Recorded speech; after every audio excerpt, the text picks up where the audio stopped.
ब्रह्मांड में कुछ बड़े ही चौंका देने वाले नजारे हैं जिन्हें पावरफुल टेलीस्कोप से देखा जा सकता है। मगर क्या हम कभी उन जगहों पर जाकर उन चौंकाने वाले नजारों को अपनी आंखों से देख पाएंगे? अब साइंटिस्ट्स वार्प ड्राइव्स बना रहे हैं और यह पता लगा रहे हैं कि वो किस तरह से हमारे ब्रह्मांड की फैब्रिक में दरार ढूंढकर वर्म होल्स को खोल सकते हैं। वो पूरे ब्रह्मांड को अपनी पहुंच में रखना चाहते हैं, मगर इसके लिए उन्हें फिजिक्स के एक बुनियादी नियम को तोड़ना पड़ेगा। क्या हम लाइट से ज्यादा तेज ट्रैवल कर सकते हैं? इंसान शुरू से ही तारों को देखता रहा है। हजारों साल तक हम यही मानते रहे कि वो भी चांद और सूरज जितने ही करीब हैं, इतने करीब कि हम हाथ बढ़ाकर उन्हें छू सकें। मगर अब हम जानते हैं कि हमारा ब्रह्मांड कितना बड़ा है। सबसे करीबी तारा भी हमसे करीब 40,000 करोड़ किलोमीटर दूर है। हमारे पास आज जो सबसे तेज स्पेसक्राफ्ट है वो भी वहां तक 10,000 साल में पहुंच पाएगा। इस ब्रह्मांड का सच्चा नागरिक साबित करने के लिए हमें अब वो करना होगा जिसे फिजिक्स इम्पॉसिबल कहता है। हमें लाइट की बीम से भी ज्यादा तेज ट्रैवल करना होगा। बचपन में मिसिसिपी में मैं अक्सर रात के वक्त कैंप फायर के पास बैठ जाता था।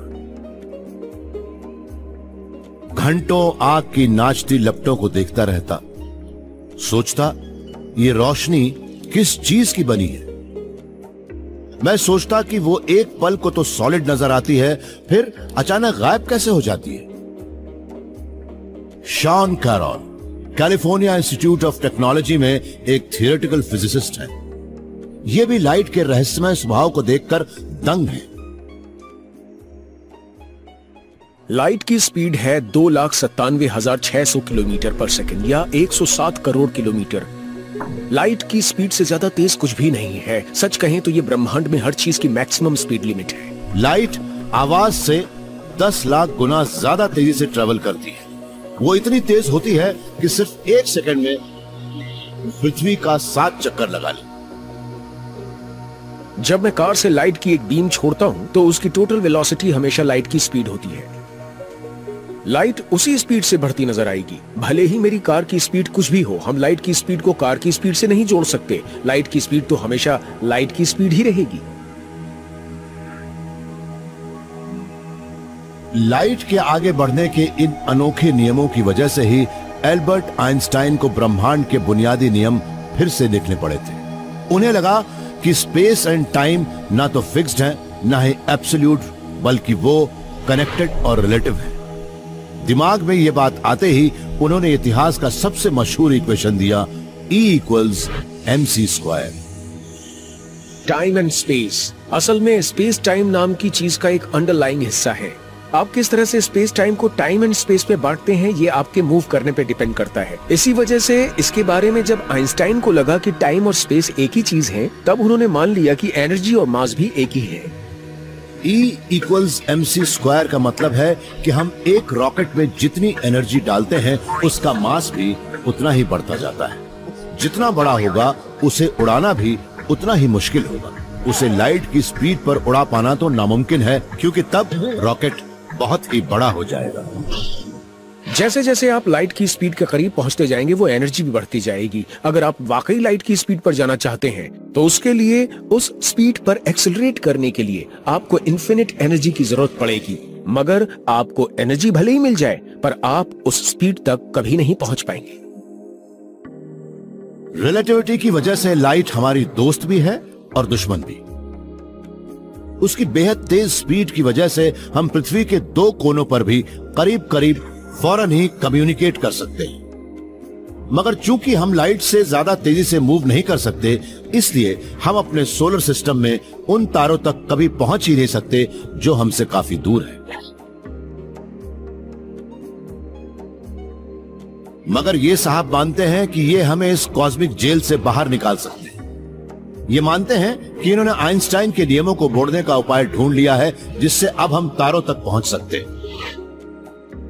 मिगेल एल्क्यूबिएरे मैक्सिको सिटी के एक फिजिसिस्ट हैं और इन्होंने वार्प ड्राइव बनाया है। मेरा वार्प ड्राइव एक से दूसरी जगह पर जाने का एक तरीका है, मगर ये बिल्कुल अलग है। हम आमतौर पर स्पेस में चलते हुए या उड़ते हुए जाते हैं, मगर ये वो तरीका है जिसमें हमें कुछ नहीं करना है, उसके अंदर स्पेस ही मूव करेगा। मिगेल की सोच निकली है आइंस्टाइन की थ्योरी ऑफ रिलेटिविटी के एक दूसरे पहलू से। वो ये है कि स्पेस का शेप मास या एनर्जी से डिस्टॉर्ट हो सकता है। इसका बेसिक आइडिया यह है कि हम स्पेस को अपने चारों ओर फैला सकते हैं। इससे हम अपने पीछे रखी चीजों से काफी दूर जा सकते हैं और अपने सामने के स्पेस को सिकोड़कर उन चीजों के ज्यादा करीब पहुंच सकते हैं जो हमारे सामने हैं। मगर इस दौरान हम अपनी जगह से नहीं हिलेंगे। मान लीजिए कि ये एक स्पेसशिप है, इसके लिए हमें स्पेस में उड़ना होगा, मगर हम इसमें लाइट की स्पीड से तेज नहीं उड़ सकते। मगर हम स्पेस को यहाँ से सिकोड़ देते हैं और इसे यहाँ से फैला देते हैं। अब आप देख सकते हैं कि ये इसके करीब आ गया है, मगर उस किनारे से काफी दूर हो गया है। मगर ये स्पेसशिप आसपास की चीजों के मुकाबले अपनी जगह से हिल भी नहीं रहा है। मिगेल की इस सोच की सबसे बड़ी खूबी यह है कि स्पेसशिप असल में स्पेस टाइम के बुलबुले के अंदर खड़ा है। चूंकि वो चल नहीं रहा, इसलिए उसका मास भी नहीं बढ़ रहा। हम इसमें किसी भी स्पीड पर जा सकते हैं, क्योंकि फिजिक्स का कोई भी नियम ये नहीं कहता कि हम कितनी तेजी से स्पेस को वॉर्प कर सकते हैं, कितनी तेजी से स्पेस को सिकोड़ या फैला सकते हैं। हम किसी भी स्पीड पर ऐसा कर सकते हैं। मिगेल का यह वॉर्प ड्राइव आइंस्टाइन की कॉस्मिक स्पीड लिमिट थ्योरी का ही अनोखा फैलाव है। मगर यह अभी भी सिर्फ एक ही है और इसमें एक बड़ी अहम चीज गायब है, एक एक्सोटिक सब्सटेंस जिसे नेगेटिव एनर्जी कहते हैं। वो चीज जिसके वजूद पर भी बहुत से साइंटिस्ट्स को यकीन नहीं है, मगर एक शख्स को नेगेटिव एनर्जी पर पूरा यकीन है। वो मानते हैं कि उन्होंने उसे अपनी लैब में भी बना लिया।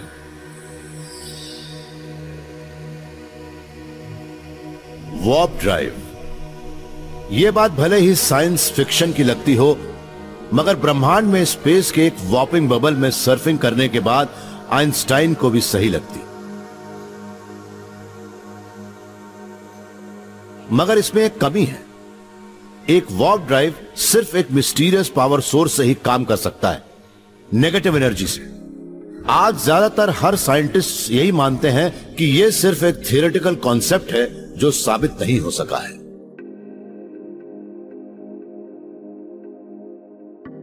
मगर येल यूनिवर्सिटी के एटॉमिक फिजिसिस्ट स्टीव लैमरो मानते हैं कि वो एनर्जी के इस एक्सोटिक रूप का पता लगाकर ही दम लेंगे। उनके मुताबिक इसका जवाब छिपा है स्पेस के फैब्रिक में। आमतौर पर हम यही मानते हैं कि स्पेस का वैक्यूम पूरी तरह खाली है, मगर सच तो यह है कि उस खाली स्पेस में भी एनर्जी है और हम उसे स्पेस की जीरो पॉइंट एनर्जी कहते हैं।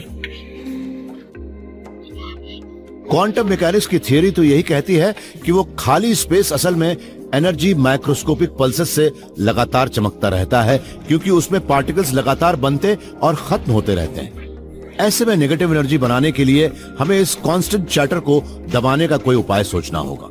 स्टीव को लगा ऐसा करने का सबसे अच्छा तरीका है स्पेस के शेप को ही बदल देना।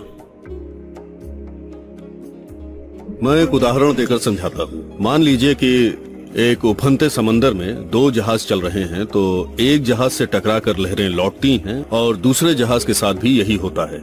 ऐसे में इन दोनों के बीच की वेव डेंसिटी कम होती है, जबकि समंदर में एक जहाज होने पर ज्यादा होती है। अगर हम उफनते समंदर में दो जहाज डाल दें तो वो एक दूसरे की ओर खींचेंगे।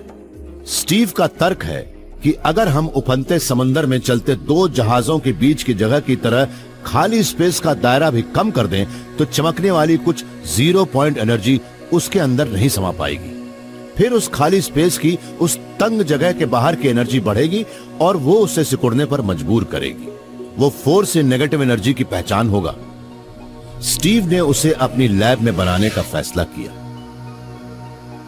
अपनी इस सोच को असली रूप देने में ही उन्हें 10 साल से ज्यादा का वक्त लग गया। हम इस एक्सपेरिमेंट को टाइम मशीन कहते हैं, पर यह असल में टाइम मशीन 2 है। यह हमारे एक्सपेरिमेंट का दूसरा वर्जन है। मैंने इसे ये नाम इसलिए दिया है क्योंकि मेरी जिंदगी के 15 साल इस मेजरमेंट में बीत गए। सच कहें तो इसे एक टाइम वेस्टिंग मशीन कहना चाहिए। इस वैक्यूम चेंबर के अंदर दो छोटी छोटी मेटल प्लेट्स लगी हैं, जो इंसान के बाल जितनी चौड़ाई पर एक दूसरे से दूर है। इन्हें इतने करीब रखने के बाद एक दूसरे से दूर रखना बड़ा ही मुश्किल काम था, क्योंकि ये करीब करीब एटॉमिक लेवल पर करना पड़ा।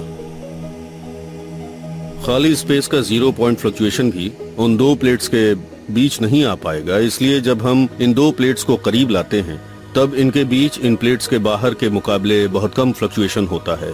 इससे फोर्स बढ़ता है और प्लेट्स के करीब आने की वजह से वो ज्यादा से ज्यादा स्ट्रांग होता जाता है और ये नेगेटिव एनर्जी से बनता है। उन प्लेट्स के बाहर होने वाला 0 पॉइंट एनर्जी फ्लक्चुएशन उनके बीच होने वाले फ्लक्चुएशन से कहीं ज्यादा होता है। बाहर से लगने वाला प्रेशर उन्हें अंदर की ओर दबाता है, या फिर यह भी कह सकते हैं कि उन प्लेट्स के बीच की नेगेटिव एनर्जी अपने आसपास के स्पेस को फैलाती।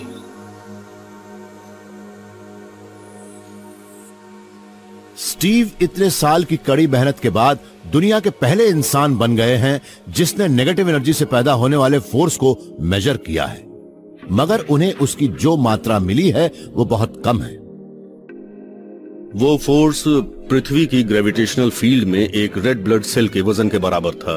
वो बहुत कम था। अगर हम इस तरह की हजारों प्लेट्स ले लें जो हमने अपने एक्सपेरिमेंट में इस्तेमाल की थी, तो हमें एक काफी बड़ा फोर्स मिल सकता है।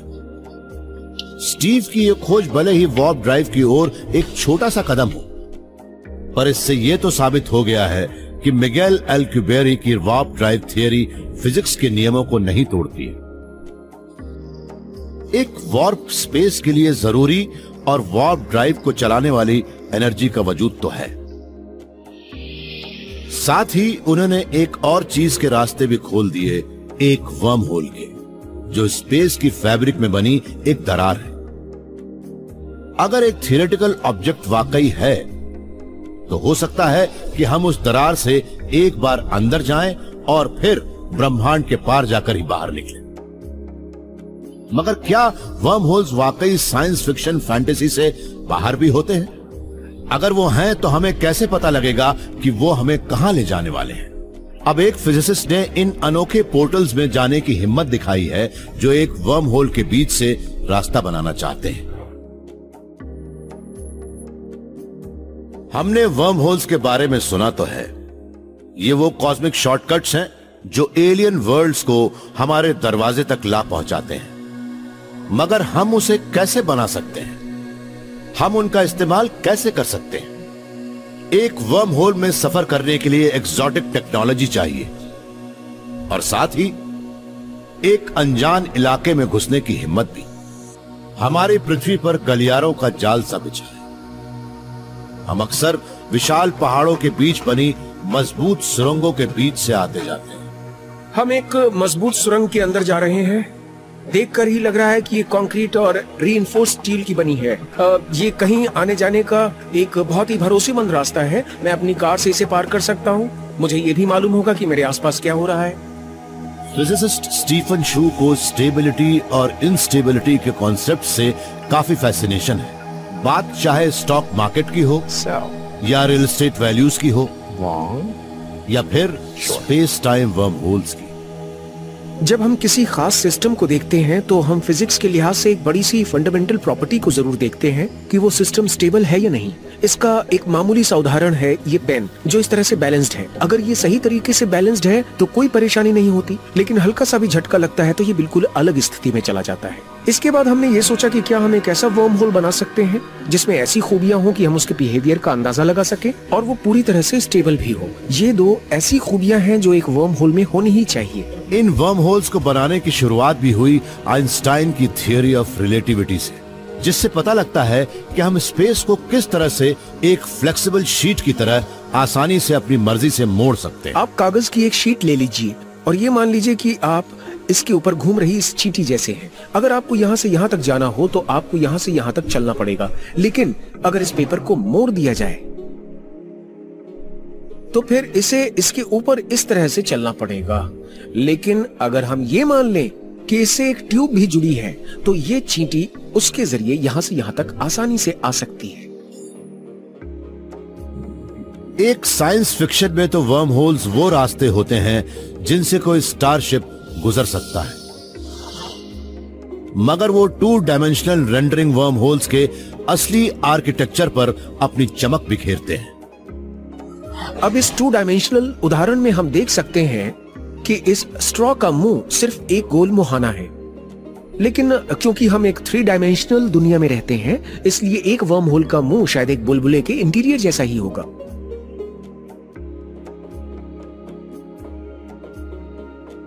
अगर कोई असली वर्म होल स्पेस में कहीं होगा तो उसका मुहाना भी शायद ऐसा ही हो।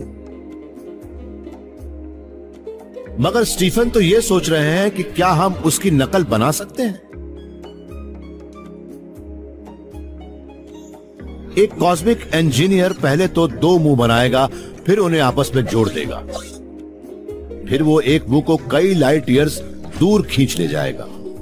मगर उन 2 मुहानों के बीच की सुरंग हमारे स्पेस का हिस्सा नहीं होगी और वो काफी छोटी भी होगी। ये काम तो काफी आसान है, मगर वर्म होल के मुहानों और उस सुरंग को बचाए रखने वाली नेगेटिव एनर्जी को कंट्रोल कर पाना बहुत मुश्किल होगा।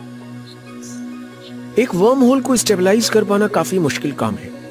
हम सारे वर्म होल को उसकी रिलेटिविटी की वजह से ही जानते हैं और उन्हें special negative energy exotic matter की जरूरत पड़ती है। अब सवाल यह है कि क्या वो मैटर खुद स्टेबल है? स्टीफन ने यह हिसाब भी लगाया कि ये नेगेटिव एनर्जी किस तरह से एक वर्म होल के बाहर मौजूद नॉर्मल मैटर से रिएक्ट करेगी, ताकि ये अंदाजा लगाया जा सके कि वो साथ में स्टेबल रह सकते हैं या नहीं। हमने मैथमेटिकली साबित किया कि वो अनस्टेबल होंगी। ये एक बड़ा ही खतरनाक डिवाइस होगा, क्योंकि अगर इसे जरा भी झटका लगा तो पूरा डिवाइस ही टूट जाएगा।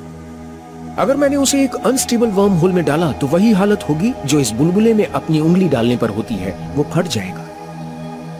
एक वर्म होल को खुला रखने के लिए जो नेगेटिव एनर्जी चाहिए वो खुद ही काफी अनस्टेबल होती है। इंसान का बनाया वर्म होल तो उसी पर टूट जाएगा जब कोई उसके अंदर जाने की कोशिश करेगा। मगर एक रास्ता और भी है।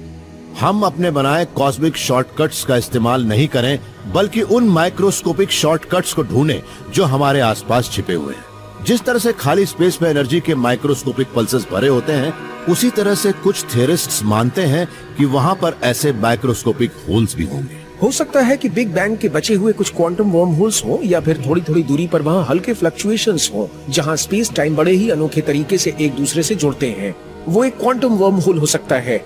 अगर उनमें बहुत ही हल्का सा फ्लक्चुएशन हो रहा हो तो मतलब है कि वो छोटे होंगे, -35 मीटर से भी 10 गुना छोटे। माइक्रोस्कोपिक क्वांटम वर्म होल्स असल में स्पेस में होने वाले क्वांटम फ्लक्चुएशंस हैं, जो कभी दिखते हैं, कभी नहीं, और फिर दोबारा दिखने लगते हैं।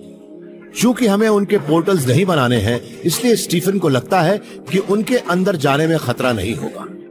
मगर किसी के अंदर जाने से पहले सावधान हो जाएं, क्योंकि एक खतरा है।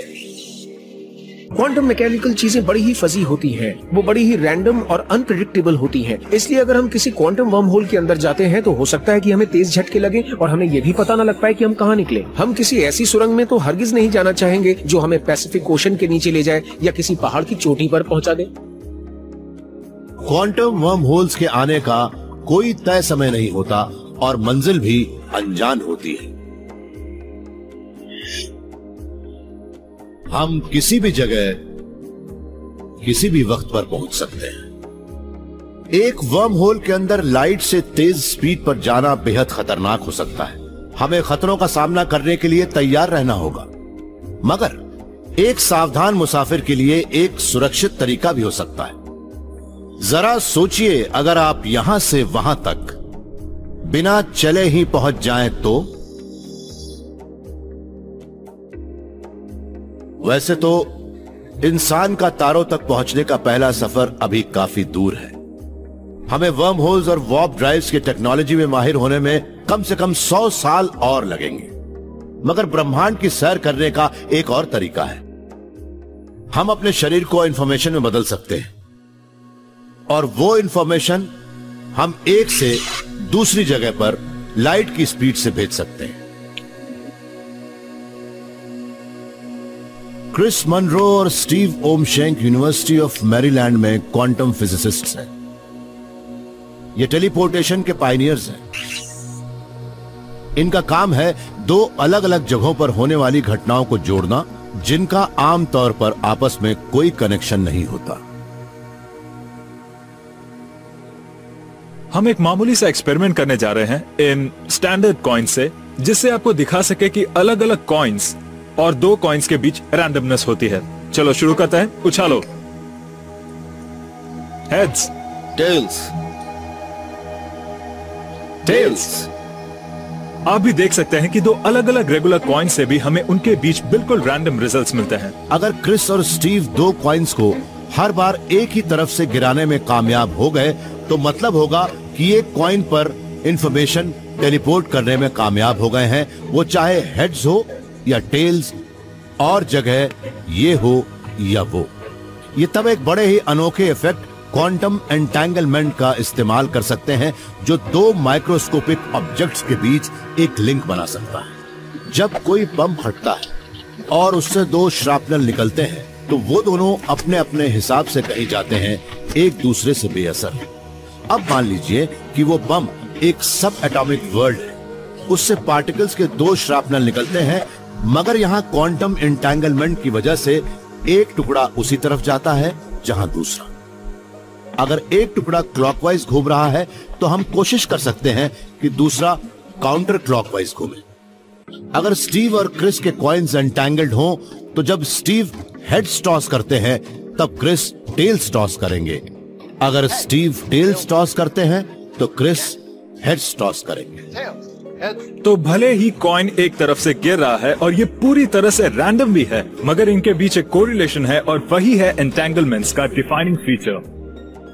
फिजिसिस्ट करीब 20 साल से ज्यादा वक्त से एंटेंगलमेंट की मदद से मैटर को एक से दूसरी जगह पर टेलीपोर्ट करने की कोशिश कर रहे हैं। स्टीव और क्रिस पहली बार कामयाब हुए हैं। इन्होंने एक एलिमेंट के 2 एटम से शुरुआत की थी जिसे एटर्बियम कहते हैं। हमने ये एक्सपेरिमेंट 2 ट्रैप्ड एटम्स के साथ शुरू किया था। वो टेबल्स पर दोनों किनारों पर रखे थे। ये एटम फील्ड्स के साथ इस तरह से लेविटेट कर रहे हैं जैसे एक लेविटेटेड ट्रेन करती है। ये एक वैक्यूम चेंबर है, इसलिए कुछ इन्हें छू नहीं पाता। ये पूरी तरह से आइसोलेशन में है, इससे बेहतर कुछ नहीं हो सकता। स्टीव और क्रिस ने माइक्रोवेव रेडिएशन की मदद से पहले एटम पर क्यूबिट्स नाम की क्वांटम इंफॉर्मेशन लिखी। ये क्यूबिट्स ही एटम्स के हेड्स या टेल बन गए। फिर हमने दोनों एटम्स को लाइट के फास्ट पल्स के साथ एक्साइट किया और ऐसा करने से फोटोन एटम के इंटरनल स्टेट के साथ एंटेंगल होने की संभावना बढ़ जाती है। यहाँ फोटॉन्स मैसेंजर बन गए हैं जो पूरी लैब में एटम्स की इंफॉर्मेशन पहुंचा रहे हैं। क्रिस और स्टीव हर एटम के फोटोन को एक ही टारगेट पर एम कर रहे हैं। जब वो मिलते हैं तब एंटेंगल हो जाते हैं और फिर उन 2 एटम्स को भी एंटेंगल कर देते हैं जिनसे वो निकले हैं। दोनों एटम्स करीब भी नहीं थे, उन्होंने एक दूसरे को देखा भी नहीं था, मगर अब दोनों एटम्स जो एक दूसरे के दूर रखे थे वो एंटेंगल हो चुके हैं और उस इंफॉर्मेशन को शेयर कर रहे हैं जो हमने पहले एटम पर लिखी थी। इसे ही क्वांटम टेलीपोर्टेशन कहते हैं, क्योंकि वो इंफॉर्मेशन असल में कहीं गई ही नहीं थी। उनके बीच कोई फिजिकल इंटरेक्शन हुआ ही नहीं। ये तो कमाल था उस एंटेंगलमेंट का जिसकी वजह से हम ऐसा कर पाए। आइंस्टाइन ने इसे बहुत अच्छी तरह से डिस्क्राइब भी किया है। उन्होंने एंटेंगलमेंट को दूरी पर होने वाली एक डरावनी हरकत कहा था। स्टीव और क्रिस ने बड़ी कामयाबी से एक एटम से दूसरे तक इंफॉर्मेशन पहुंचा दी। ये भी कह सकते हैं कि उन्होंने एटम को टेलीपोर्ट कर दिया था। पहली बार किसी ने लाइट की स्पीड से मैटर को स्पेस में बीम किया था। अब वो दूसरे एम्बिशियस टेलीपोर्टेशन एक्सपेरिमेंट्स पर काम कर रहे हैं। अच्छी बात यह है कि ये तरीका एक एटम की बजाय ज्यादा कॉम्प्लेक्स मैटर पर भी काम करता है, जैसे कि कुछ 100 एटम्स। कुछ 100 एटम्स को हम प्रोग्रेस कह सकते हैं, मगर सवाल तो यह है कि क्या हम एक इंसान के अंदर मौजूद सारे 7 लाख करोड़ एटम्स को एक साथ एक से दूसरी जगह तक टेलीपोर्ट कर पाएंगे? क्या ऑर्गेनिक मैटर के एक ढेर से आपकी या मेरी कॉपी बन पाएगी? बहुत मुश्किल काम है। हमारे पास एक चेरी पाई है और ये पाई अपने पर्टिकुलर स्टेट में है। इस पाई के अंदर के एटम्स ज्यादातर कार्बन और ऑर्गेनिक मॉलिक्यूल्स के हैं, मगर वो इस तरह से जुड़े हैं कि हम उन्हें चेरी पाई कहते हैं। बहुत ही सुंदर लग रहा है ये। क्रिस इस चेरी पाई के अंदर के सारे एटम्स को तभी टेलीपोर्ट कर पाएंगे जब उन्हें हर एटम की इंफॉर्मेशन मिल जाए, और तब गंदगी तो फैलेगी ही।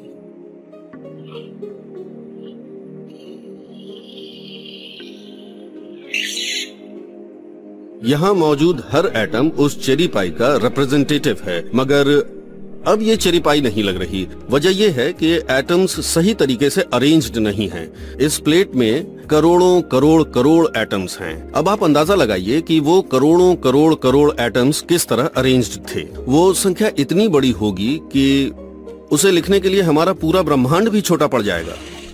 अभी तो हम शायद किसी इंसान को टेलीपोर्ट नहीं कर सकते, मगर स्टीव और क्रिस मानते हैं कि ये अगर मुमकिन हो सका तो उसकी बड़ी वजह क्वांटम एंटेंगलमेंट होगी। क्वांटम मैकेनिक्स को लैब में बार बार वेरीफाई किया जा चुका है, हमारी लैब्स में भी और दूसरी लैब्स में भी। कई दशक से हम बार बार यही साबित कर रहे हैं कि क्वांटम मैकेनिक्स कुदरत का एक एक्यूरेट डिस्क्रिप्शन है।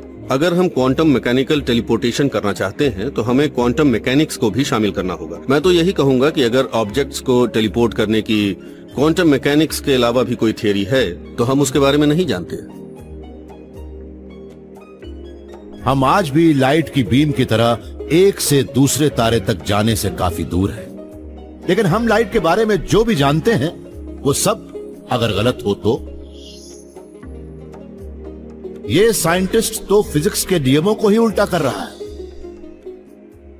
अगर इनका अंदाजा सही है तो आइंस्टाइन ने दुनिया को जो लाइट की स्पीड दी है वही बदल जाएगी। हम जिस ब्रह्मांड में रहते हैं वहां स्पीड लिमिट है करीब 107 करोड़ किलोमीटर पर आवर। यह बात तो एल्बर्ट आइंस्टाइन ने कही थी।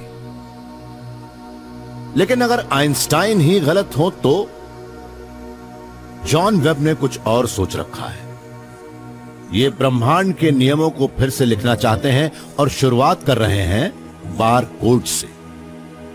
मान लीजिए कि हम एक सुपरमार्केट में जाते हैं और कुछ चीजें खरीदते हैं। जैसे कि ये लेटस तो हमारा जाना पहचाना है।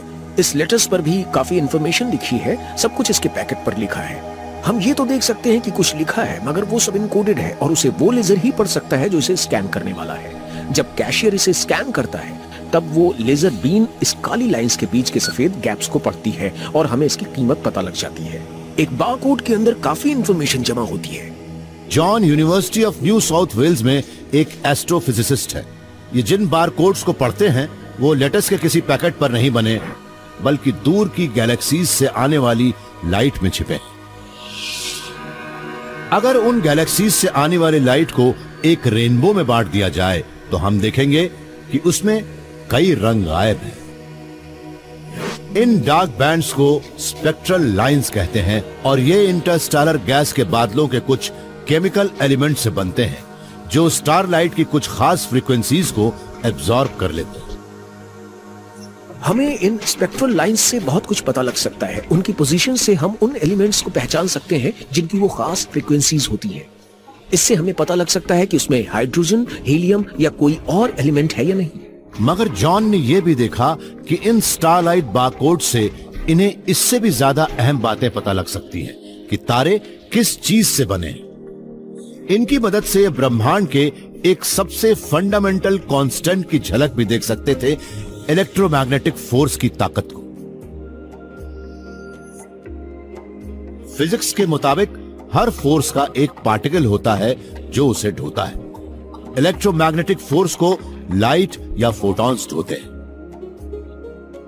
इलेक्ट्रोमैग्नेटिक फोर्स सारे एटम्स को अपने न्यूक्लियस के ऑर्बिटिंग इलेक्ट्रॉन से टकराकर लौटने वाले सारे फोटॉन्स के कांस्टेंट एक्सचेंज की मदद से जोड़े रखता है। जब लाइट इन इंटरस्टेलर गैस के एटम से होकर गुजरती है तब वो फोटॉन्स के एक्सचेंज में इंटरफेयर करती है और एक इलेक्ट्रॉन को उसके ऑर्बिट से हटा देती है। लेकिन ऐसा तभी होता है जब लाइट में सही एनर्जी हो। इस मिसिंग लाइट के बारकोड से पता लगता है कि इलेक्ट्रोमैग्नेटिक फोर्स कितना स्ट्रांग है। पिछले 10 साल के दौरान टेक्नोलॉजी में गजब के बदलाव आए हैं। अब हम दूर के किसी एस्ट्रोनॉमिक ऑब्जेक्ट्स को इतनी बारीकी से मेजर कर सकते हैं जो पृथ्वी पर पहले कभी नहीं हुआ। इससे हमें शुरुआती ब्रह्मांड की स्टडी करने का मोटिवेशन मिला, क्योंकि अब हम ये मेजर कर सकते हैं कि उस वक्त हालात कैसे थे। हम मेजर कर सकते हैं कि फिजिक्स कैसा था, उस वक्त फिजिक्स के नियम थे या नहीं। अगर थे तो क्या ब्रह्मांड के उन दूर दराज के हिस्सों में भी वैसे ही थे जैसे कि पृथ्वी पर। यह बात बड़ी कमाल की है। फिर जॉन ने गैस के उन चमकते बादलों को ढूंढना शुरू किया जो कई 100 करोड़ किलोमीटर दूर थे। उन्होंने हवाई में लगे केक टेलीस्कोप की मदद से नॉर्दर्न स्काई पर नजरें गड़ा दी, चिले में लगे एक बहुत बड़े टेलीस्कोप से सदर्न स्काई पर।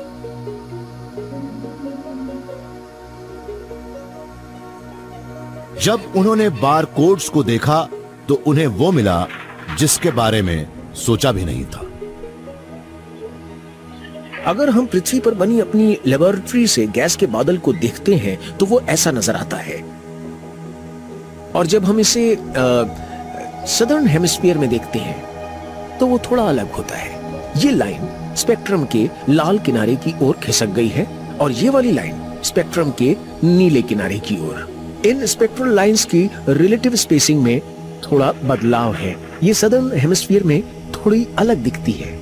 अगर हम अभी नॉर्दर्न हेमिस्फीयर में जाएं, आसमान के ठीक ऑपोजिट डायरेक्शन में, तो वहां देखेंगे कि ये लाइन दाईं ओर की बजाय बाईं ओर खिसकी है, और ये लाइन बाईं ओर की बजाय दाईं ओर खिसकी है।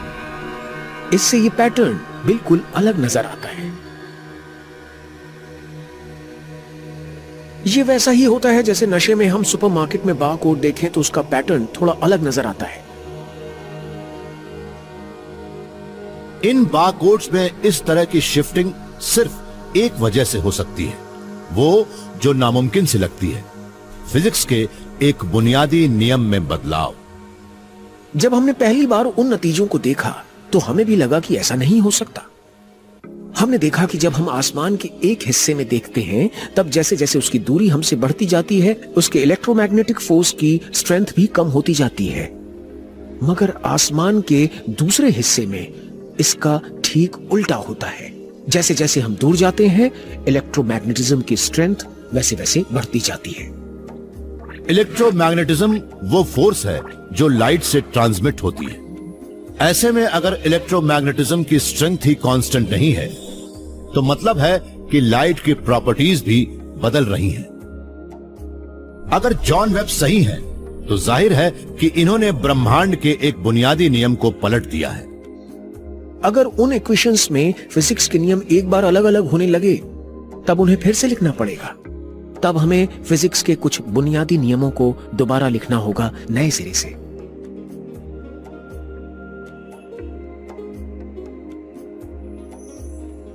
क्या आइंस्टाइन गलत हो सकते हैं?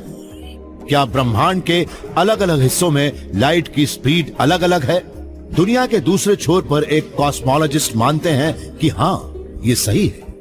वो मानते हैं कि लाइट हमारी उम्मीद से कहीं ज्यादा तेजी से मूव कर सकती है और ब्रह्मांड में तारों तक पहुंचने के लिए सुपर हाईवेज भी।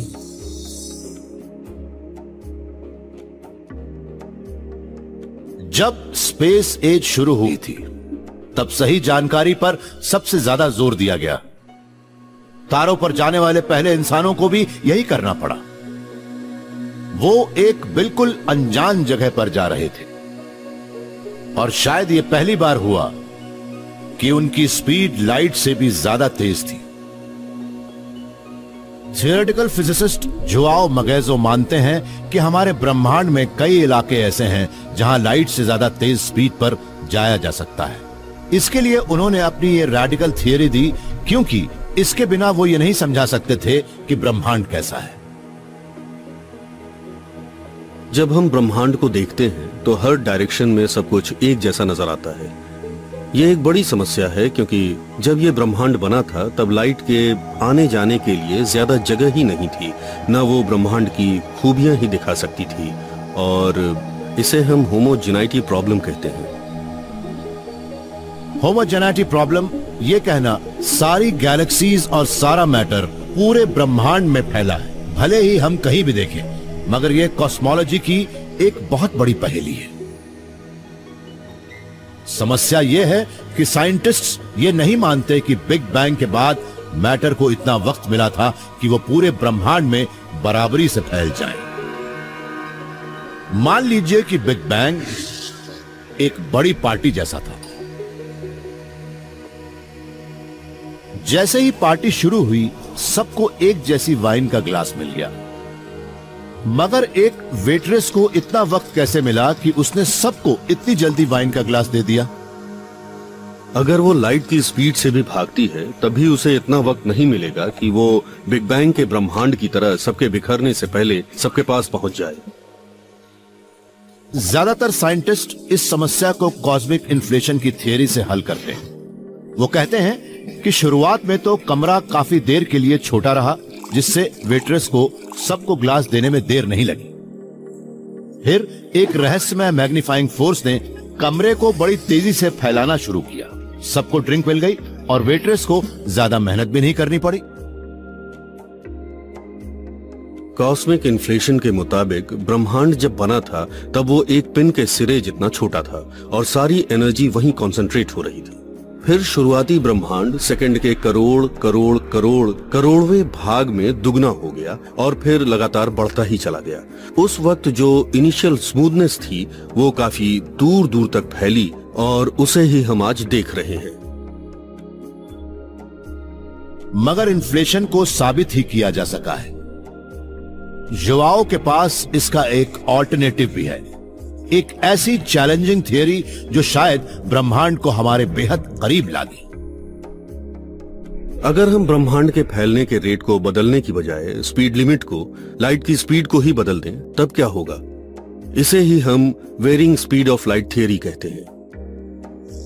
हमारी varying speed of light theory के मुताबिक वेट्रेस ने पार्टी यानी ब्रह्मांड की शुरुआत के वक्त तो सबको बड़ी तेजी से ग्लास दिए, फिर उसकी स्पीड कम होती गई और देर से आने वालों को यही लग रहा था कि उसने इतने कम वक्त में इतने बड़े ब्रह्मांड को कैसे सर्व कर लिया।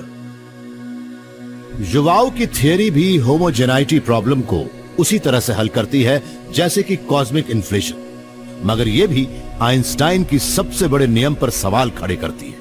ये आइंस्टाइन की इस बात को पूरी तरह से गलत नहीं ठहराती कि लाइट की स्पीड ही स्पीड लिमिट है। हम तो सिर्फ ये कह रहे हैं कि ब्रह्मांड की उम्र के साथ लाइट की स्पीड भी बदली है। युवाओं की इस थियरी का मतलब है कि शायद हमें आज की कॉस्मिक स्पीड लिमिट को तोड़ने का मौका मिल जाए, क्योंकि ब्रह्मांड में कई ऐसी जगहें भी होंगी जहां आज भी लाइट की स्पीड ज्यादा तेज हो। इन जगहों को कॉस्मिक स्ट्रिंग्स कहते हैं। इस varying speed of light theory के मुताबिक ब्रह्मांड की शुरुआत में लाइट की स्पीड बहुत तेज थी और उन कॉस्मिक स्ट्रिंग्स में हो सकता है आज भी उसकी स्पीड ज्यादा ही है। इनका मतलब यह है कि ब्रह्मांड के शुरुआती पलों में स्पेस टाइम में छोटी छोटी दरारें बनी थी। उसके बाद से वो दरारें भी दूसरी चीजों की तरफ फैलती गईं और अब वो कई सौ करोड़ लाइट ईयर्स लंबी हैं। कॉस्मिक स्ट्रिंग्स शायद उन इलाकों में वो हाई स्पीड लाइंस हैं जहां लाइट सिर्फ रेंग सकती थी। आप कॉस्मिक स्ट्रिंग्स को लंदन की अंडरग्राउंड रेल जैसा भी कह सकते हैं। वहां बाहर तो स्पीड लिमिट है, मगर जमीन के नीचे कोई लिमिट नहीं है। कह सकते हैं कि सतह पर तो आइंस्टाइन की लिमिट ही नियम है, मगर जमीन के नीचे कॉस्मिक स्ट्रिंग में स्पीड की कोई लिमिट नहीं है। अगर हम एक स्पेसक्राफ्ट को कॉस्मिक स्ट्रिंग के आसपास के हाई स्पीड लिमिट वाले कॉरिडोर में डाल दें, तो पूरे ब्रह्मांड में तेजी से ट्रैवल करना मुमकिन हो जाएगा। कॉस्मिक स्ट्रिंग्स को हमें ढूंढना पड़ेगा और लाइट की स्पीड का वेरिएशन भी अभी सिर्फ एक थियरी ही है।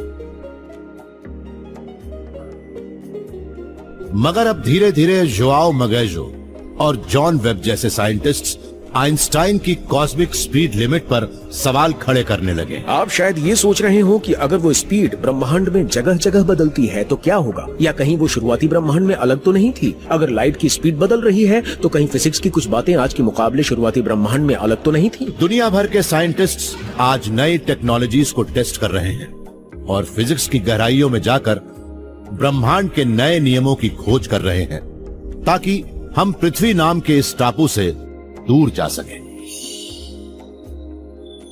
हमें अभी भी अपने ब्रह्मांड का नागरिक बनने के लिए काफी लंबा सफर तय करना है। तारे आज भी हमारी पहुंच से काफी दूर हैं, मगर साइंस यहां से आगे जहां भी जाए, हम उस फाइनल फ्रंटियर तक पहुंचने की अपनी उन उम्मीदों को नहीं छोड़ सकते। और एक दिन हम वहां तक भी पहुंच जाएंगे, क्योंकि इंसान जो सोचता है वो कर गुजरता है।